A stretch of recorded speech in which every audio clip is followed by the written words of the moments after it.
केंद्रीय निवडणूक आयोगानं राहुल गांधी यांना चर्चेचं निमंत्रण दिलंय। राहुल गांधींनी लेख लिहून केलेल्या आरोपांनंतर हे चर्चेसाठी निमंत्रण दिलं गेलंय।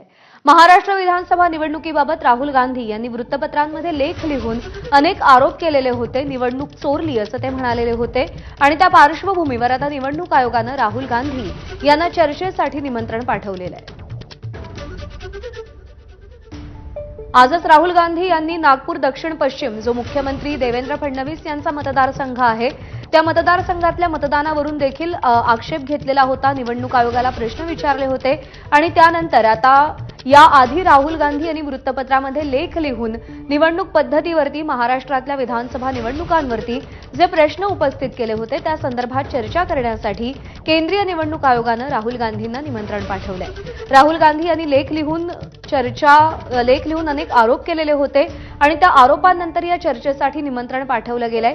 महाराष्ट्र विधानसभा निवडणुकीबाबत राहुल गांधी यांनी अनेक आरोप केलेले होते।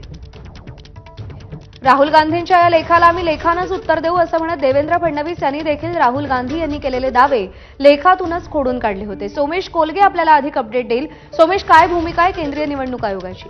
नक्कीच केंद्रीय निवडणूक आयोगाने राहुल गांधींना निमंत्रण दिलेलं आहे। त्यांनी जो लेख लिहिला होता एका इंग्रजी वृत्तपत्रामध्ये आणि त्या लेखामध्ये महाराष्ट्र निवडणुकी संदर्भात काही आरोप करण्यात आलेले होते।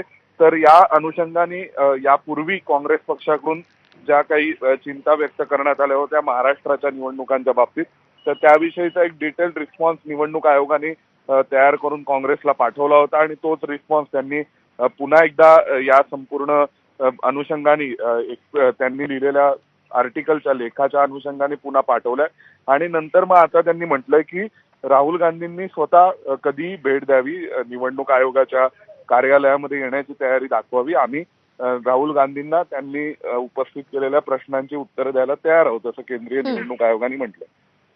सोमेश, धन्यवाद दिलेल्या माहितीसाठी।